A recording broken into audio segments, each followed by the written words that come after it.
Hey guys, hope you're having a good day. So today we're going to be working on this Echo CS-440. I picked this up from an online ad from a guy who said that he could not get it to run right, and when meeting with him he said it just wouldn't throttle up. It would idle, but it would not throttle up. It was like 15 degrees when I met with the guy, so he couldn't get it to pop off in the parking lot, but the compression seemed to be fine. I pulled the starter rope there and it seemed to have good compression. So I paid the guy $40 for this saw. So we'll see if we got a good deal out of this, or if someone was kind of just getting rid of their junk. So this seems complete. The chain seems pretty loose, so I'll have to tighten that up before we do a test fire outside. But I want to check the fluids here. So this is the bar and chain, and that looks fairly full, maybe half to 3/4. Fuel, flashlight. Oh man, that does not look like 2-cycle mix. Let me get a jar.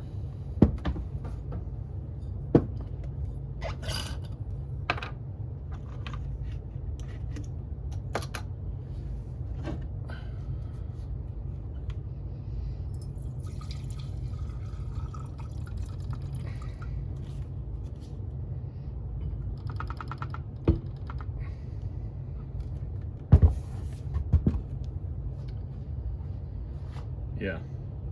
What do you guys think? It looks like straight gas. All right, well, this one took a turn fairly early. I guess we'll get this top cover off and do a compression test to see if this is a lost cause.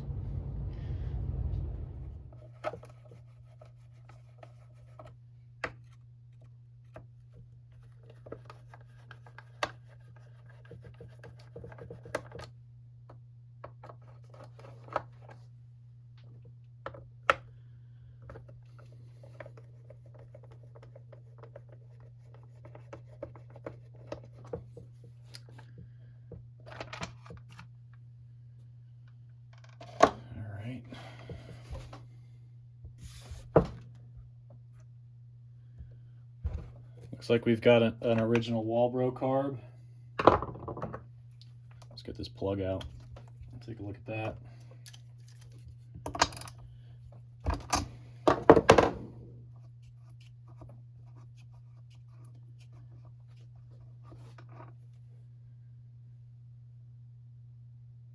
Not particularly oily like I would have preferred to see. It's an NGK BPM8Y.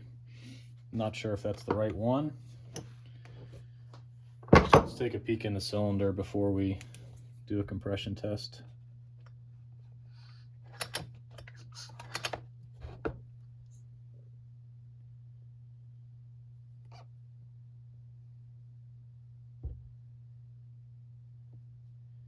Can't tell if there's streaking on the walls from fuel in there, or if there's some scoring in there. So let's move on to the compression test here. I'm probably going to have to put this on the floor to get a good hold on it.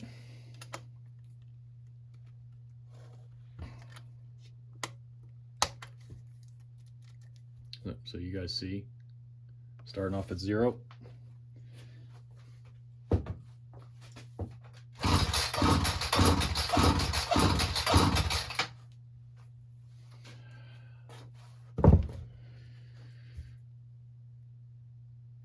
Looks like 130.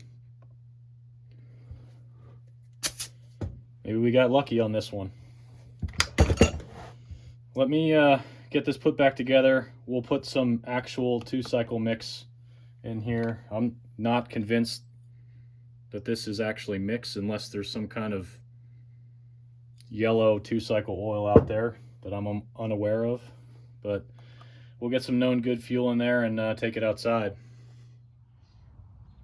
Okay, outside. So I got 40 to 1 in there. This actually takes 50 to 1, but for this test that should be fine. And it still has the carburetor limiting caps on them. So I've got a screwdriver in case we need to tweak some of that, if we get it running or not. But let's give it a shot. Get choke on.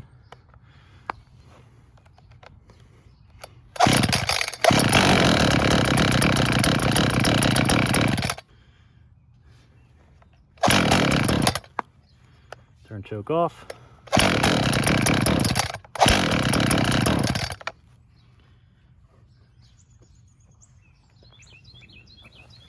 Let's open up that low a little bit.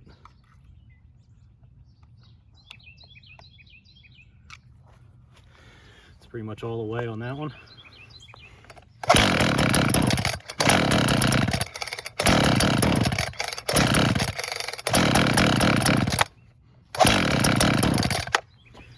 Let's see if it'll start on throttle.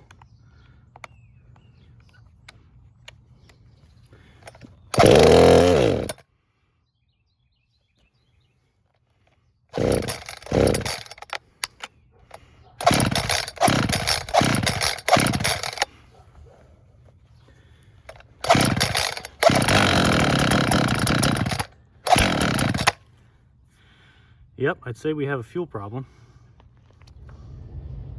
Okay, so before jumping to pulling the carb, which I probably will anyway after this, I want to pull those limiting caps off to see if I can adjust it out to get it running longer before investing time and money into a carburetor kit. So looking this up, apparently you can just screw a screw into the limiter caps. I'll post a picture up of what they look like.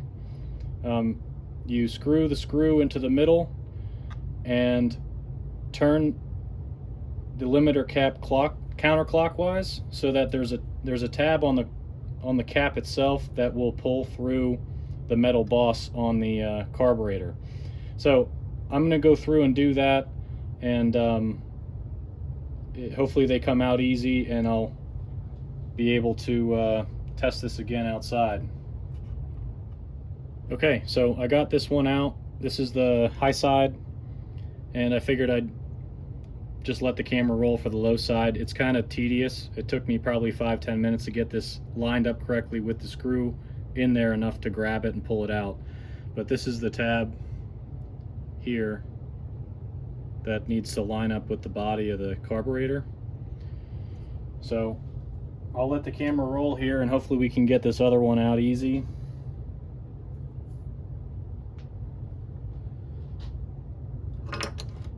So I've got the tab lined up, and I just need to screw the screw in to a point where it will grab while keeping the position of that tab and the carburetor body.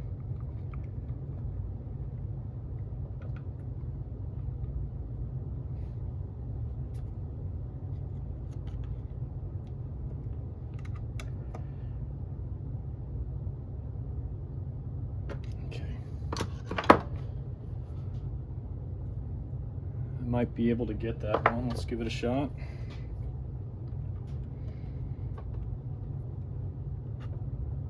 Come on. Okay.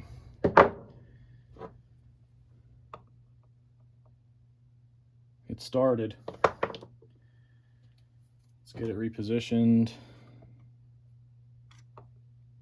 I think we'll get it this next time.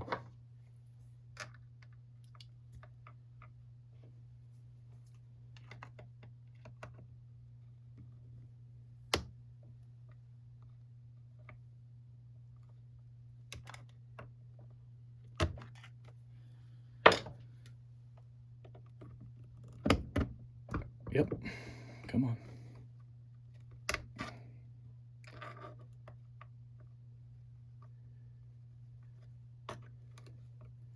Yep, okay, there it is. So both of them are out. I'll show you a picture of what it looks like. It's just two flatheads underneath there now. So we'll take it back outside and do some adjustments, see if we can't get it running better. Okay, back outside. So we got those limiter caps off, and we got that 40-to-1 fuel in here. So let's see if we can't get it to stay running.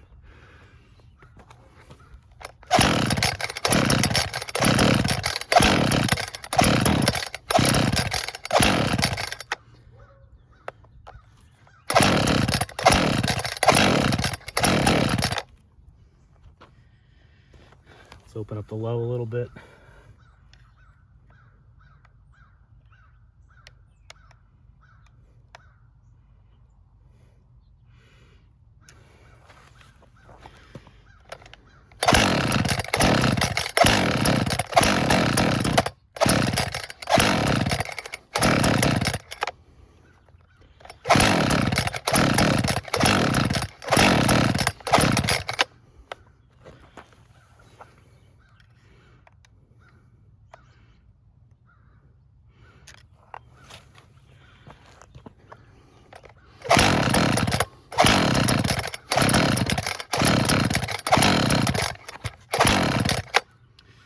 All right, I think we're gonna have to go through the carb.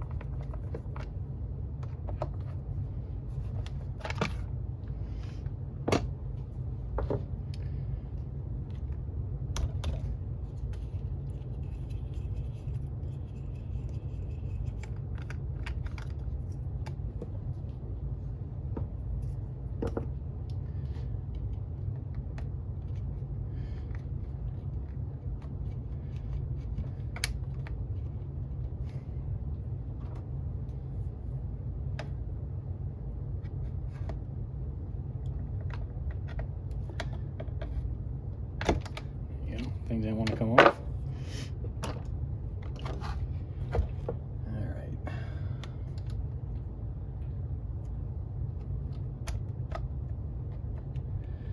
It's my first time taking one of these apart, so bear with me.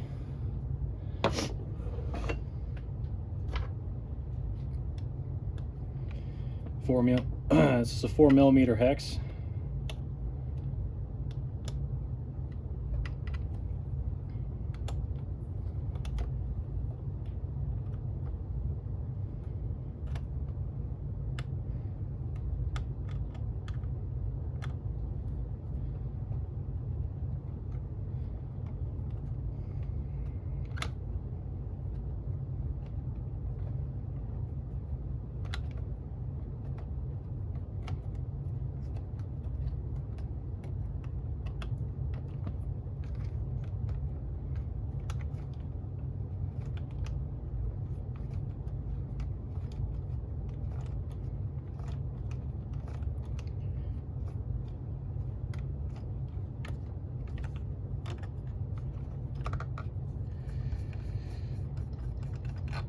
Okay.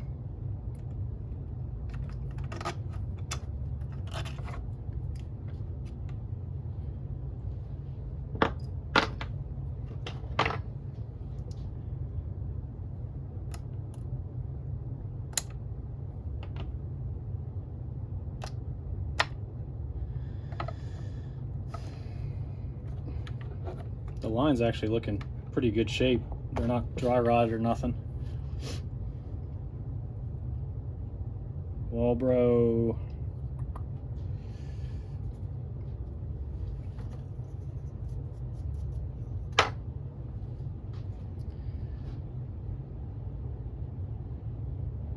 WT-710.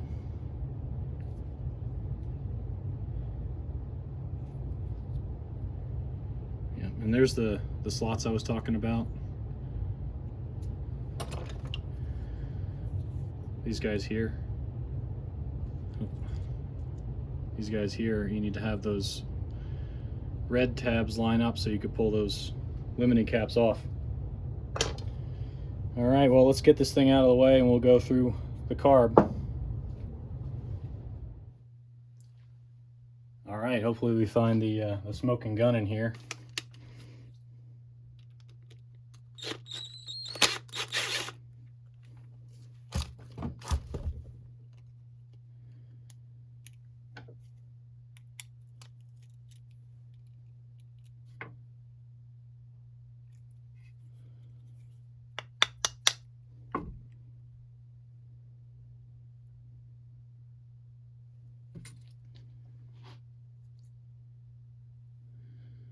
These flaps look like they might be stuck down.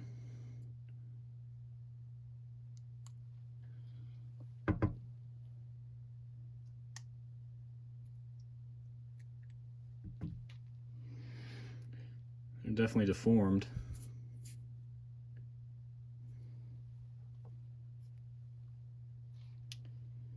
There is some stuff in the screen there.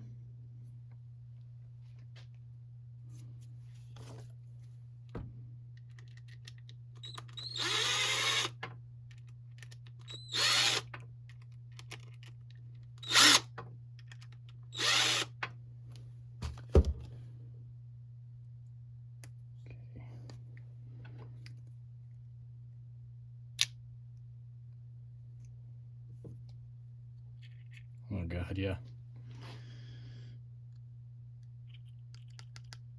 That'll do it.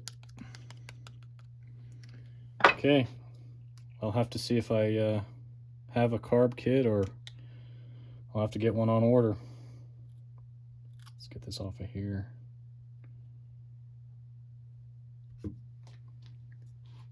Yeah. Hard as a rock. All right, I'll bring you back when I got some parts. All right, well, it's a few days later and I got some parts in, but before I go through those, I wanted to show you that while I was waiting for parts to come in, the fuel actually settled out quite a bit of debris. Might be hard to see. It's right here. So the jury's still out on if that's actually 2-cycle mix or not, but I did do a white shop rag test. I put a couple drops of it on there, and you can kind of see an oil stain after the gas evaporated out. That's one way to kind of check if you have straight gas in a piece of equipment or not. But regardless, the tank was pretty much full of sawdust debris.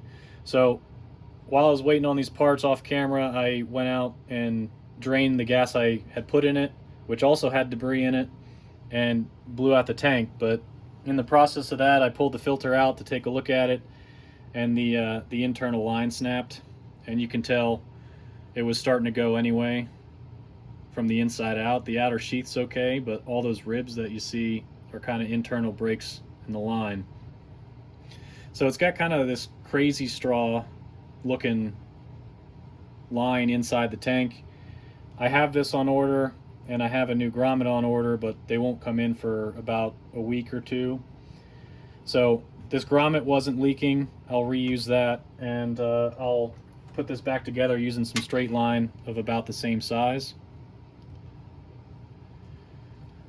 And I was going to replace the filter anyway because of all that debris in the tank. So I got an OEM Walbro one. That's the part number for that. 125527. This is what the parts list called for, but it looks a lot smaller than the original one. I don't know if there was a change or something since this saw was built, most likely, but that's what we'll use there. I've got a aftermarket air filter, since I don't know how old that one is. The Stens 605 319, and then the carburetor kit. So D20 WAT for this one. And the carb's all cleaned up, the screen's clear, that flows well, and the rocker arm's in a good spot. I checked it with the gauge already. So we're good to reassemble this thing, and I'll get you set up to do that. And hopefully we get this thing back outside and we'll test run it. I'm going to set this carburetor at 1.5 turns for each screw to start as a starting point, and we'll see how far we need to adjust it from there. I've got all the necessary gasket diaphragms out of this kit. You'll have some left over. They're meant to cover a bunch of different models, if you didn't know. And we've got two options for the pumping side. So this is like a rubberized one that I think the original one was.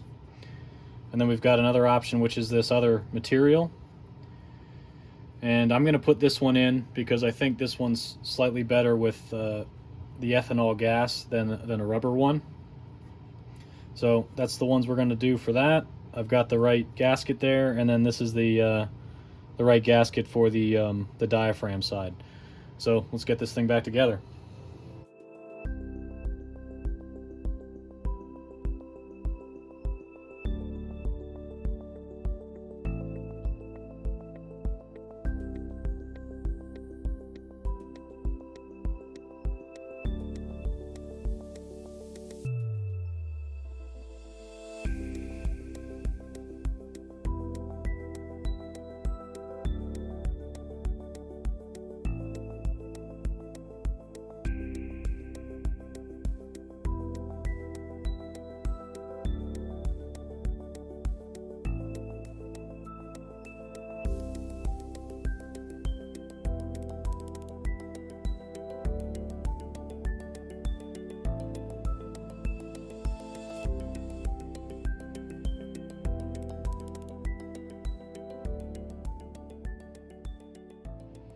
Now to the fuel line. So I kind of got this pre-cut piece, which I think is going to be enough based on these broken pieces.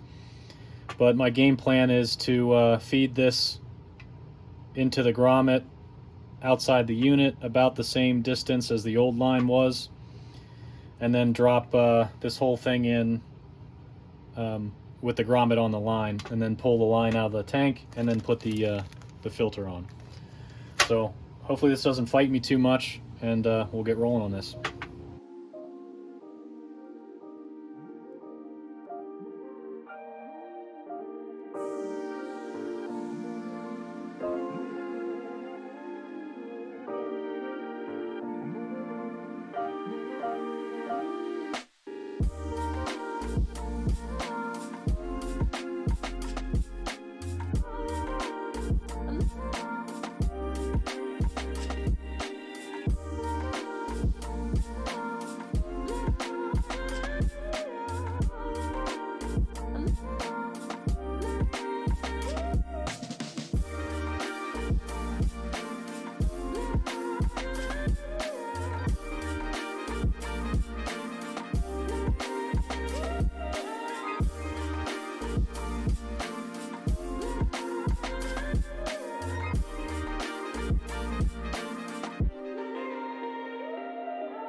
All right, well, I finally got this thing put in. I had to take the line out of the grommet and put the grommet in the tank first, and then feed the line through. So I got this all ready to go. I got the line cut to the length I want, and the new filter put on. So we'll get this filter pushed back in, get the cap on, and put the carburetor back on.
All right, I'm going to put this cover back on, just double check everything, and we'll get you outside. All right, well, back outside, I got everything put back together. There's fresh fuel in there, and there's bar and chain oil. So it might take a few pulls to get this actually primed up since there's no bulb, but we'll see how we did here.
I think we're good enough there for an initial tune. All right, so we're going to do a test cut on this. I wanted to see how this does under load. I adjusted it a little bit more off camera once it warmed up, so it should be good to go there. I know the chain's kind of dull. It probably needs a sharpen, but we're going to see how it is as is first.